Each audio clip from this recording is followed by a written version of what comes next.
We see them all over the place. They're on menus, they're on charging stations, they're on bills. But how do you know if that QR code you're about to scan is going to scam you?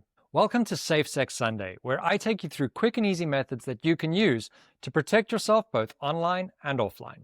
QR codes are amazing little squares of information that can be used to store all types of data, or more commonly, to direct you to websites using your phone's camera.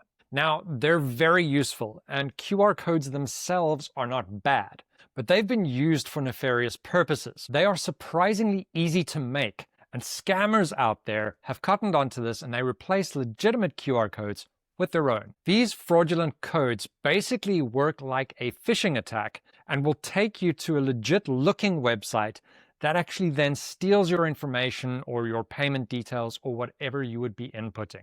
There are, however, a couple of ways that you can use to reduce your risk of being scammed in this way. The first is in the physical sense. Is the QR code a sticker? Now, that might not be just the QR code, it might be the entire branding containing the QR code on devices like EV charging stations. But take a look and see whether the QR code that you're scanning has been pasted over something existing. Is there some kind of ridge you can scratch at like a sticker? If so, I'd proceed with extreme caution. The next check is in your camera itself. If you hold your camera over a QR code before tapping the link, you can take a look at what the domain is. If it's a legit service, often the domain will be correct and it'll list Stripe or PayPal or something like that. But if it's some kind of weird random domain that you're not familiar with, proceed with caution. Unfortunately, there are some very legitimate services that use very confusing domain names, especially in the restaurant space when you're ordering off menus. So if you're in doubt, make sure to check with the establishment that you're ordering from.